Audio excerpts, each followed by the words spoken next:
I can't help but say this. Christelle, how long ago was it that they thought you weren't going to sing again? So 3.5 years ago, doctors told her that she probably wouldn't sing again because of something that happened into her throat. Talk about defying gravity. Yeah.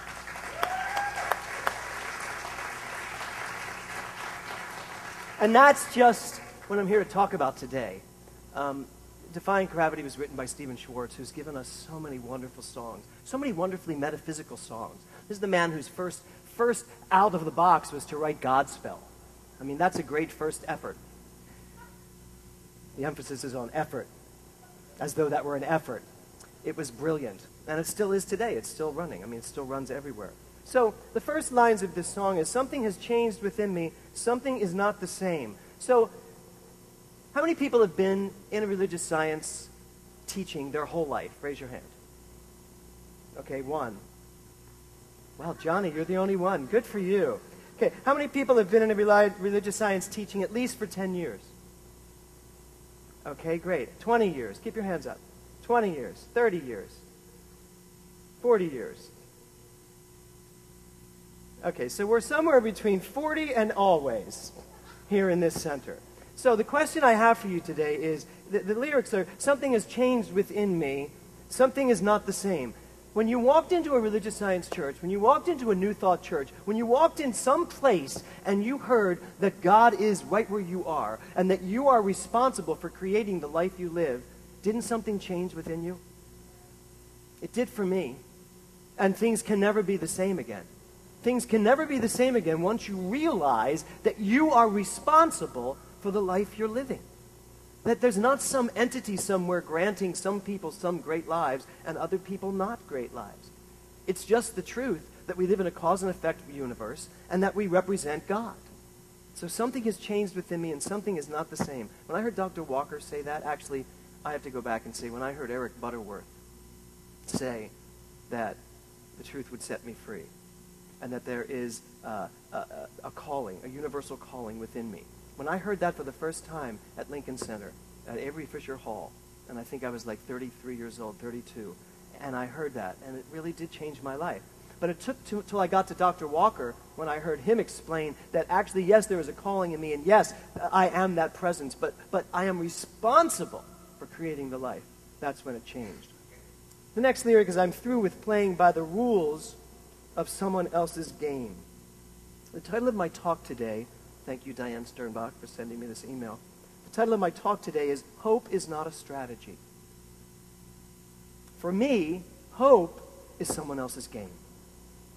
When I go into hope, not that I do very often, but when I go into hope, it's someone else's game. I'm putting the onus on my life working out on someone else, something else. I hope something else will work this out for me. My family, I grew up with the saying that we should hope for the best, but expect the worst, because if we expect the worst, we'll always be surprised when it's better. Anybody else have that growing up? Hope for the best, expect the worst, and you'll always have something come up that's pretty good because you're going to be expecting the worst. Well, that's really not a very good philosophy, is it? Because if I'm going to expect the worst, the universe is saying to me, what can I give you? And then it shows up. So it is not to my advantage at all to prepare myself for a world of chaos. And you have two choices in life. You can believe that the world is a world of chaos, where things just happen willy-nilly, one of my favorite signs of mind expressions. Or you can believe that the world is a unified force for good. You can believe that this world is a world of energy where all there is good, and how you choose to use it creates your experience of it. So it doesn't do me any good to think that my world is a chaotic world. And for me, it's too late for that because I happen to know differently. And when you come into these churches and when you hear this philosophy and you begin to know the truth, you can't play the game anymore. You can't go back and pretend that, oh my God, that was someone else's fault. Oh my God, he did that to me, or she did that to me, or they both did that to me. You can't, because you know that you are therefore responsible for whatever shows up in your life. So the next lyric is, too late for second guessing, too late to go back to sleep. Going back to sleep would be going back to a philosophy of believing that there is just hope for your goodness. We are not a philosophy of hope. We are a philosophy of certainty. I want you to just think about that for a second. We are not a philosophy of hope. We are a philosophy of certainty. So I want you to look at your life and ask yourself, where am I hoping that life is going to work out for me? Where am I hoping that this is going to change? And where am I absolutely certain that my life is unfolding perfectly, no matter what? And those are three very important words. No matter what. Because I think all of us find whats that derail us. My life is unfolding perfectly except for this. This is really annoying. And this isn't my fault. So, the next lyric is, it's time to trust my instincts, close my eyes, and leap. Trust my instincts, close my eyes, and leap. So, yesterday was a very busy day. I started out the day with a brunch, one of the brunches that were auctioned off at our gala. And brunch was at 11 o'clock. And I still had something I needed to get from the store. But Kevin also needed me to help him get the grills that we're using for that he's over at the park right now assembling and cooking on. So we decided to do it like at 9 o'clock. I figured 9 o'clock, 11 o'clock, that's good. I can still get what I need, get back just in time to make sure everything's good for our brunch. So the kids were asleep in bed. We woke Will up and said, we're going to go out. You know, you're here alone for the next couple hours, but we just want you to know, call us on your cell phone if you need us. We get in the car. Now, it's Reverend Jamie Klein's truck. He lends us his truck because that's the only thing that will fit the grills. And Reverend Jamie Klein and Lynn Klein and Gareth Klein are now on a plane back east. So we get in the car, and Kevin says, let's go to Gelston's first. We go to Gelston's, we go shopping, we get back in, we get in the car, close the doors, and the alarm to the car goes off. And we both just look at each other, and I said, oh, turn that off. And so Kevin turns the car off, because, of course, the motor hasn't ignited, and it's still going. So I get out of the ar, and I'm looking, and I'm trying to figure it out. We get back in the car, and I went, maybe their plane didn't take off yet. Called Jamie. So now I'm on the phone with Reverend Jamie. He's on the plane, and he's saying, there's a little button underneath it. Just push it. That's the trick. So I said, Kevin, push the button underneath the thing there. That's the trick. So he pushes the button, nothing. I said, Jamie, that's not the trick. He goes, well, I'm never sure which trick it is. He said, but there's some trick to this. Now, most of you know I don't like tight spaces. Jamie's truck is a little small in the front. So now we're inside a car that's beeping. Everyone's walking by at Gelston's like going, what is wrong with you people? And we're in the car, and he says, all right, now you know what you need to do? You need to push the button while you turn the key outside. So Kevin's got his can here, and I'm pushing the button, and he does it. I'm like, yeah, that's not working either. Yeah, that's not the trick either, is it? Okay. He said, well, there is some trick to this. Trust me. Just keep trying things. I was like, just keep trying things? I said, I've got 2 children asleep. I've got people coming for brunch. I've got grills I haven't picked up yet, and it's now 10 o'clock. So Kevin very sweetly turned to me and said, what is it that you're doing in CPR? What is your affirmation? Your life is unfolding perfectly? And I said, Kevin, my life is unfolding perfectly. Clearly, there is a reason for me to be sitting at in Gelston's parking lot with a beeping car as I'm preparing for a very full day. I said, so let's just ask ourselves. I said, let's just ask ourselves, what do we want to know here? And Kevin's like, I want to know how to turn off the friggin' beeper. And I was like, he didn't say friggin' though. And I said, it's okay. Our lives are unfolding perfectly. And now as I'm sitting there, I'm getting just a little more anxious. And I finally said, you know what? We are sitting here hoping that we find the trick to turn off this beeper.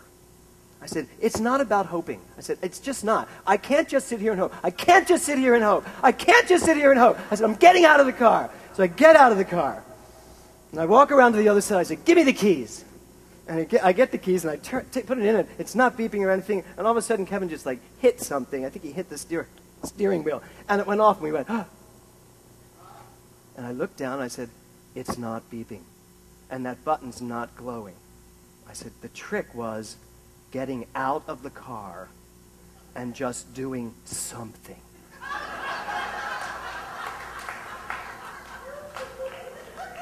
So Kevin said, give me the keys. And I said, Kevin, I swear to God, if you turn that on and that beeper goes off, I said, I'm going to lose it. I said, so I'm going to get in the car, and we're going to do a treatment first. And Kevin said, so we're going to do a treatment, and the treatment's going to make sure it doesn't beep again. I said, yes, I am certain, because it is now 10:15. So I go, here's what I know. My life is unfolding perfectly. Everything is in divine right order and time. And this car, and I used an expletive as well, knows exactly what to do and how to behave to service us. Have at it. We turned it, it went on, and we drove our way. And I said to him, so we're driving, and he says, we get to the center, and we're just about to put the things in the car, and he said, have you figured out yet what that was all about? Have you figured out yet why we needed to go through that? Have you figured out yet why you created in your mind an experience that has just been so frustrating? I said, I have, as a matter of fact. It is not okay to sit in a beeping car and hope it stops. It is imperative that we step away from the car and know the truth about it, and then step back in and watch what God does. There you go. I don't know that he bought that at that moment. He just said, well, I'm glad it all worked out for you. So that was my day. That's how my day started yesterday. But I have to tell you, we got home. I got what I needed. The brunch was just spectacular. Everything, the whole day just worked out perfectly. So the next lyric here is, I'm through with accepting limits because someone says they're so. What's the world saying to you right now? What is the world saying to you right now? What is the world around you saying to you right now? What is your world saying to you right now? I have to tell you, the world right now is saying to me, and says to Reverend Rita, that we don't have enough to run this church financially. And we've been experiencing some really interesting lack as finances come into this center. And just recently, the other day, someone said to me, they said, you know, your center kind of has a low prosperity consciousness. And I got really incensed. I really did.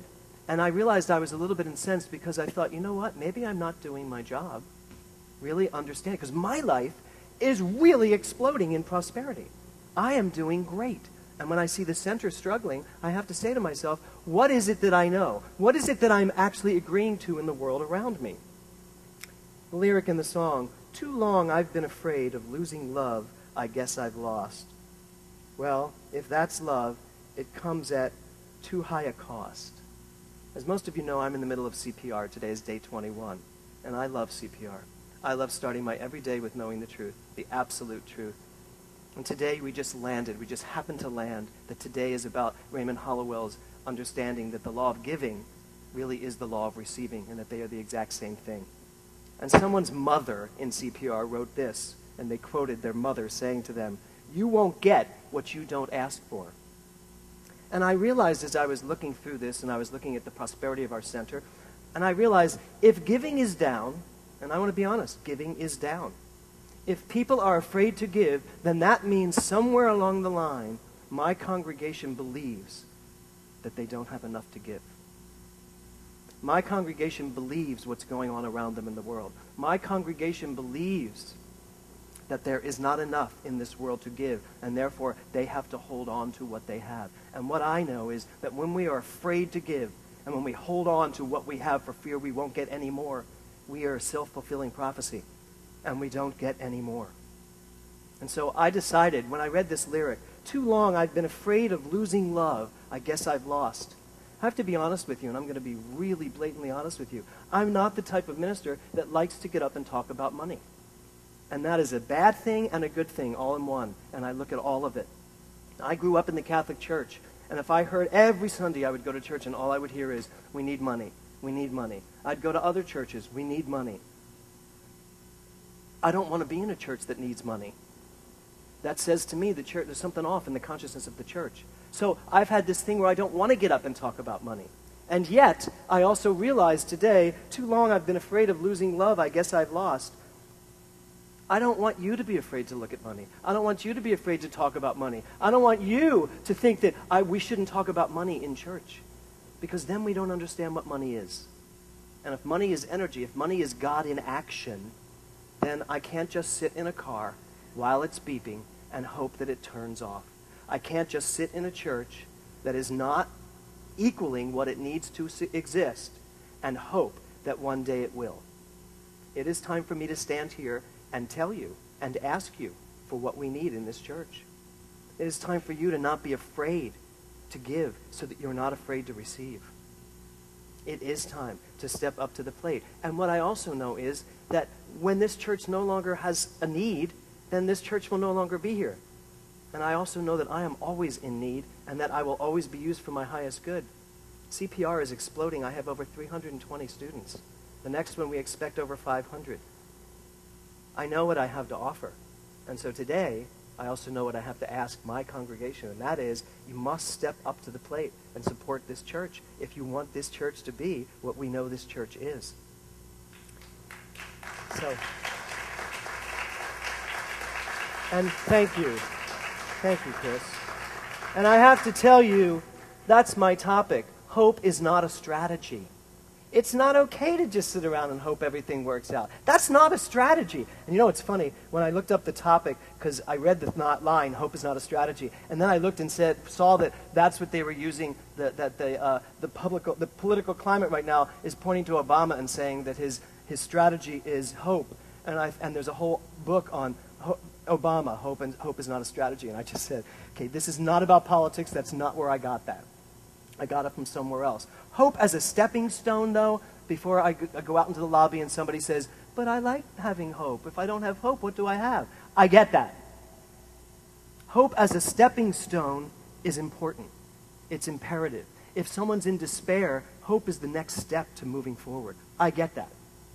Hope as a stepping stone, great. Hope as a strategy, good luck. Good luck. And that's what I want to talk about. We're not about luck. This philosophy is not about luck. My life is not about luck. Ernest Holmes said this: the law is not kismet. It is not fate, but cause and effect. It is a taskmaster to the unwise, a servant to the wise. The law is a taskmaster to the unwise. It is unwise to believe that there is not enough. It is a servant to the wise that knows that prosperity is. It is a given. It is my inheritance. It is what I am. It is who I am. Faith, Ernest Holmes says, faith is not hope. Faith is substance. He says we should be very careful to distinguish daydreaming from wistful wishing and from really dynamic and creative treatment. He says we do not wish, we know. We do not dream, we state. We do not hope, we accept. We do not pray, we announce.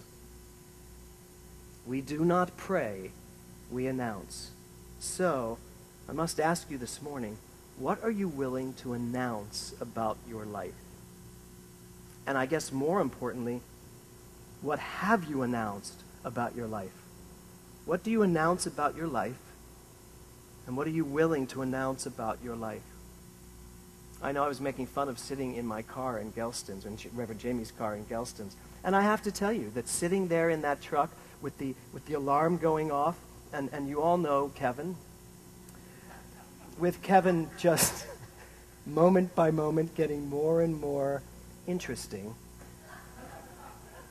I did have to ask myself, what brought me to this moment in time? Why are the alarms going off all around me? Why are the alarms going off in my center? Why are the alarms going off in my car, in this car? Why are alarms going off? We had an opening of the Red Room this weekend. And I have to tell you, the Red Room to me is the most exciting, passionate project I've been involved with in many, many, many, many, many, many years. And here's an interesting thing about it. Our first preview was abysmal. Any of the cast members here? Yes. Okay, great. So, you all know, our first preview was just abysmal. I just wanted to crawl under my seat and hide because it was so slow. It just was so slow. Everybody was so careful, and it was very slow. And when I woke up the next morning, and this is what I was talking about in last week's talk, I woke up the next morning, I was like, I should cancel today's preview. I can't put an audience through that again. And then I said, wait a minute, what am I really paying attention to? I'm paying attention to what happened last night. I'm not paying attention to what I know is there. What I know is innately there in every single actor in this show, and what I know is innately there from what I've directed into this play. And so I trusted, and I let it go on that night. And I brought the actors in. And between Friday night and Saturday night, and you actors and writers and directors in the audience will love this, between Friday and Saturday night, we cut 32 minutes out of the show. Same script. People were like, did you cut dialogue? I went, no, I cut acting. I cut that acting that we all do when we're acting. And 32 minutes of air cut out of the show. Saturday night, the audience at intermission was like, oh my God, I can't wait to see what happens in Act 2. Friday night, people at intermission, the ones that stayed, were like, God, I hope something happens in Act 2. What was the difference? I got to be honest, and all you actors that are in this play, it wasn't you, it was me. It was my consciousness. Because my consciousness experienced that. Therefore, it's mine to take responsibility for. By Sunday, we had a standing ovation. The play just blew me away. Every ounce of it, it just takes you on this journey. So what are you willing to announce to the world? And what are you basing it on? If you're basing it on last night's performance, you are out of luck. And there's a word before that. If you are basing your life on yesterday's stuff, you are out of luck. If you are basing your life on an idea that you are hoping that everything will work out, you are out of luck. If you are basing your life on anything other than what you know is absolutely true, and that is that there is something in you that knows who it is, that knows what it is, that knows what it's here to do, that has the ability to do everything it says it's here to do. If you base your life on that, now you have a strategy. You have a strategy to live life to the fullest, to trust that every moment is indeed unfolding perfectly. Even a screaming car at Gelson's is unfolding your life perfectly because there's something to know there. Alarms don't go off for no reason. Alarms go off to tell you something. The alarm in the financial prosperity of our center has gone off for me, and it is here to tell me, stop knowing anything other than absolute certainty, that this center is here to teach, to grow. This center is here to know what the world needs to know, and then to live it and to show it. So I'm asking all of you today, start living this teaching. Start embodying this teaching. Start taking this teaching out into the world by living it so loudly, announcing it so boldly and bravely that the world can't help but saying, I'll have what she's having. That's who we get to be. That's who we are. Hope is not a strategy. The only strategy you have for life is to know who you are and then go live it. Namaste. Thank you.